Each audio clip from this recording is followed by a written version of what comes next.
Good morning, good afternoon, good evening, class. This is Coach Harris again, coming to you to deliver our lesson for the week.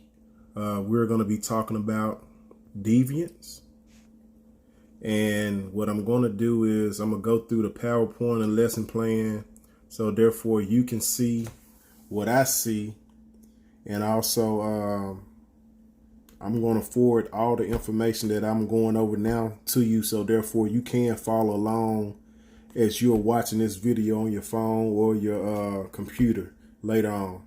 This week we're going to be talking about deviance and crime.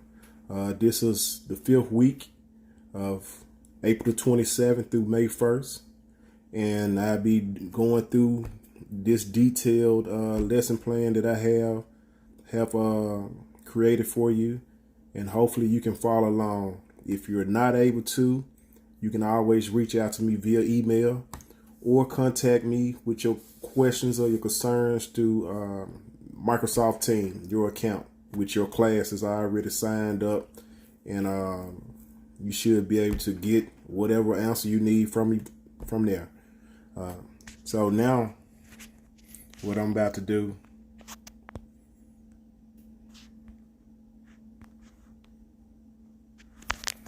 is hope that you see this right here. This is the lesson plan starting off.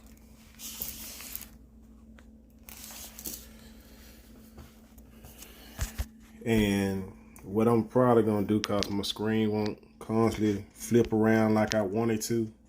So what I'm going to do is I'm going to go through the lesson plan and kind of describe it to you. And during that process, you can go back and kind of follow along, stop it, pause it, play it, do whatever you need to do.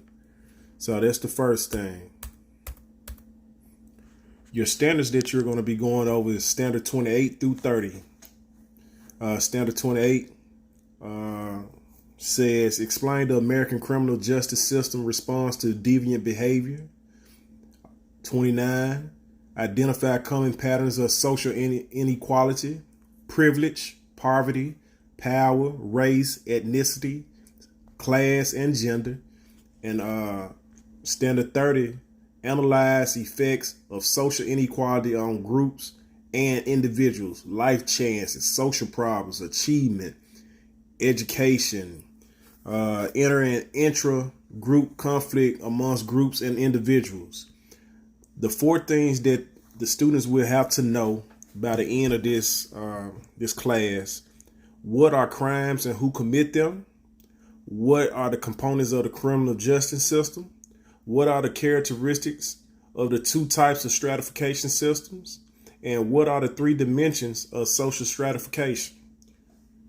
What the students should be able to show, and the main objective is the students can define crimes and discuss who commits them. The students can discuss the components of the criminal justice system. The student can explain the characteristics of the 2 types of stratification systems. And the students can explain the 3 dimensions of social stratification. Those are the things that they need to be pretty much concentrating on. Now, what I'm going to do now is give you an opportunity, at least about 5 minutes, to complete the three questions on the bell work. The bell work is an opportunity for you to sit up here and allow me to know what you already know or what you don't know. So therefore, I can kind of go through these things during the lesson plan to kind of help build your knowledge on the content. So right then and there, I give you that opportunity to do that. Once you finish with that, then you can pretty much go over it. We're going to end up going over all of these things on the Microsoft Teams when our scheduled class time to go over the lesson plan and stuff is, which is going to be tomorrow. So you'll have the opportunity to kind of jot down all your answers. And once we get to Microsoft Teams on the live class, then we'll be able to sit up here and discuss a lot of things. You're also getting graded by this as well. So once you finish with those things, Please jot down all your answers so when we go over tomorrow, we won't have any issues.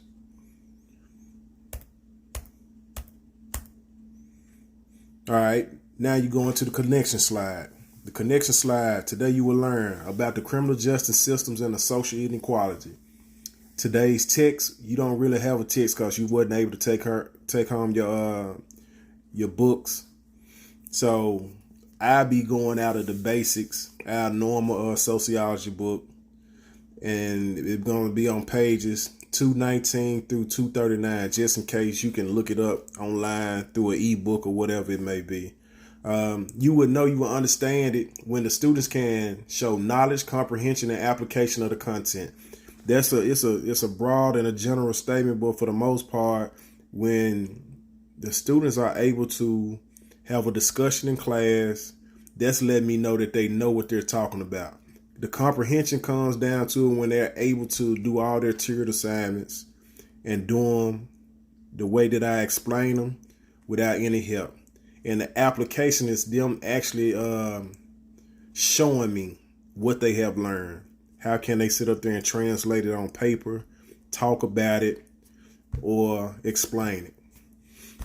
You will receive a grade by completing the tiered assignments and participating in the class activities and discussions. So why is this important? So the students can understand the variations of crime and how race and social classes play a part in the inequality of the justice system. That's the connection slide. Okay, after you have read that, that's what we hoping to kind of gain from there. The next thing is the by the way slide. The by the way slide gives you an opportunity to look at this picture and also some statistics, comments on the side, and we usually will have like a discussion about this. So basically, I want you to take at least 3 to 4 minutes to jot down your thoughts about the different statistics and comments on the left hand side, and we're going to elaborate on that tomorrow as well.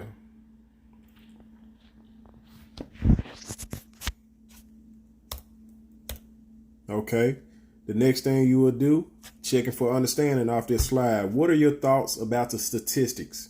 And I want all of y'all to share at least one. I want you to write down 1 to 3 comments. During our discussion tomorrow, I want you to at least be able to chime in and give me one comment in which you got from those statistics. I have a lot of things I want to discuss with you about that as well. The next thing, you're going to watch a video about deviance in the criminal justice system. And this, it shouldn't take that long. And I'm up here looking at it now. The video is in the previous units, 4 we've been minutes talking about and 54 seconds. And you're going to pretty much watch that, take down notes. This is a great opportunity for if you do FaceTime with your friends or study with your friends, or even kind of congregate via email, via telephone, whatever or they in close proximity to you. This is an opportunity for you to discuss like we would do in class. I know they'll kind of give you some semblance of normalcy because it's a little bit different than how we've been doing it. But this should give you an opportunity to kind of discuss and kind of bounce ideas off your peers that take class with you. Okay, you'll go from there. You'll spend about 45 minutes on that. After you view the video, then you are pretty much you'll jot down your notes on that. Okay, the next thing is about Merton's theory. I'm going to be sending to you is Merton's strain theory about deviance. I'm going to be sending to you a diagram in which it's going to have 5 blocks. 1, conformity. And I want you to understand what conformity means. Usually it's people pretty much going with the status quo of doing stuff. But in this situation, Merton's theory, and he argued that society can be set up in a way that encourages too much deviance. That's Merton's theory. One more time. Merton's theory argued that society can be set up in a way that encourages too much deviance. The types of deviance people engage in depend on whether a society provides the means, school, or job opportunities. As you know that and this is pretty much talking about Karl Marx theory, social conflict, whereas you have the haves and the have-nots. Usually the haves have everything at their disposal: money, education, wealth, prestige. They have all these things. And then you have the lower class, or the low socioeconomic people that don't have many opportunities as the wealthy or the well-to-do. So what this is going to do is create a strain amongst these two type of people in the society. Whereas you're going to have, like I told you, got 5 different categories. Conformity. And I'm going to explain this to you as you be able to sit up here and look at the diagram that I sent to you. Conformity. This is the people that gain wealth and prestige through talent and schooling and hard work. This is their core belief that if I sit up there, if I got a talent, if I have academics behind me, or if I work my tail off, I can attain the American dream. And that's a lot of luxuries in life, materialistic items, a peace of mind. And usually these people are born into wealth. Some of them. A lot of people inherit wealth through, like they said, your talent. So this could be sports or entertainment. That's where a lot of African Americans, and I don't mean to be stereotypical about that, but I know this is something that y'all can relate to because you have seen this. Usually the people that you see on the TV screen that are well-to-do or in our minds have made it, usually are athletes. But there are much more people of color that pretty much have attained wealth through other means. Some of them have worked their tail off. Some of them are very smart, intelligent.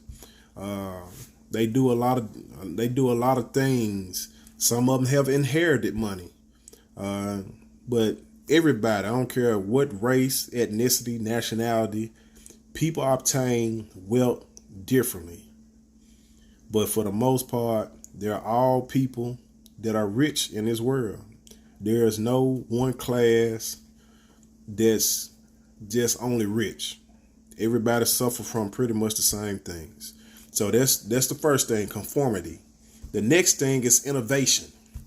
So now this is the people that have lack of opportunities that leads to the poor stealing, drug dealing, or other forms of street crime.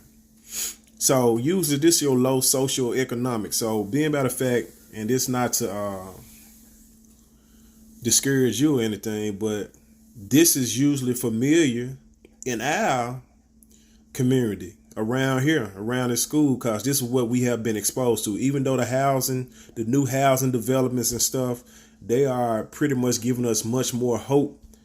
And we're seeing different things, whereas we can achieve things based upon us working our tail off. You still have a high number of people that still live around here that don't have hope because of their living conditions or what they've been exposed to all the time. So you have that group of people. So now you got two people. You got conformity and you got the innovation. These people usually are going against each other. Then you have the ritualism. Ritualism is the people who do not care about being wealthy. They more so focus on being respectable. And these people usually, they work their tail off. They the blue collar workers. They believe in raising their families. They believe in having finer things in life, but the same token, that don't make them. They just want to be revered as some respectable individuals that go about law-abiding citizens. They pay their taxes, and they pretty much, they gonna abide by the law. They're not going to break the law because they understand the consequences to it, and they have something to live for. So this is the ritualism. Now you got your retreatism. Your retreatism are the people, they have no cultural goals. They have no conventional way of doing things. And these are people that are usually lost out here. They don't understand their place in the world. So usually they result to dropping out of school, drug abuse, alcoholism. So these are people, not to say that they are not valuable, but they're still trying to find their way. And then the last but not least, the rebellion. Now the rebellion, they reject both cultural definition of success and the conventional means of achieving it. So the whole thing is they don't see themselves being wealthy, but they love the flashy stuff and they want to be known for certain things, but also they don't want to go about it working a 9-to-5 either in order to obtain it. So these are the people, they form a counterculture. They go against the American way of life. They don't believe in working for their stuff. So they kind of result, this is the people like gangs, underworld, the mafia. These are people they have, it's like organized crime, which they gonna do what they want to do, opposed to they don't pretty much feel guilty about breaking laws, even though they manipulate the laws. But they're gonna do whatever it takes in order to obtain their way of life. So these are the 5 different portions of the Merton theory that I'm going to expose to you via email, where you can see that diagram and also go over there with yourself so you can have a better understanding of it. Okay, the next slide, you're going to have your 4 justifications of punishment. So you got retribution, which is an act of moral vigilance by which society makes the offender suffer as much as the suffering caused by the crime. So back in the days, you used to have an eye for an eye, tooth for a tooth. So that means like if you kill somebody, then the justice system will take your life in exchange for you killing somebody. The next thing is deterrence. This is the attempt to discourage criminality through the use of punishment. So have you ever sit up there and thought of the commercials, gun time, max time?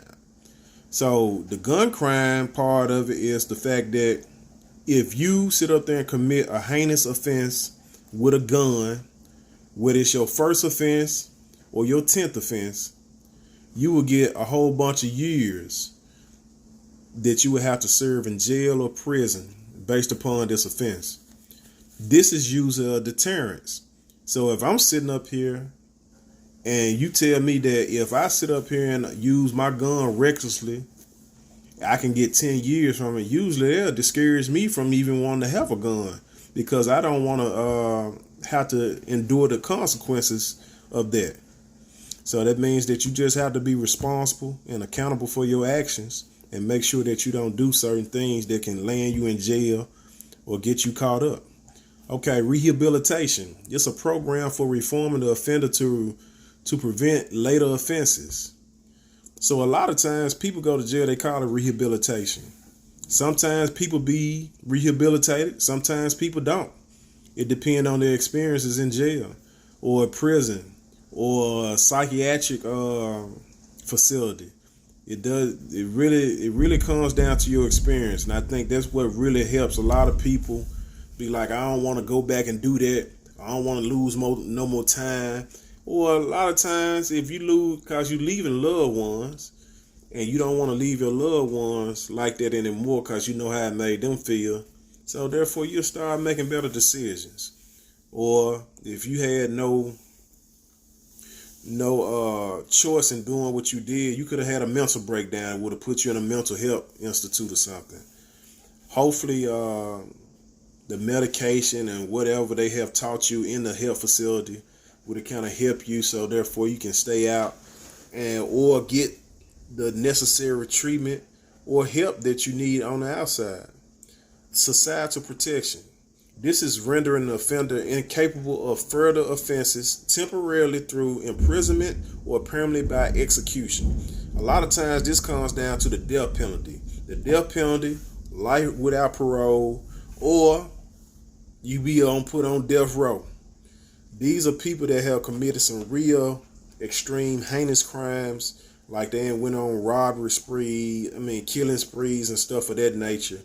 And these people really don't need to be out of society because they call them a menace to society. They don't really want to be out here with the common people, so therefore they kind of lock them away to make sure they don't hurt anybody else. Those are your 4 justifications of punishment.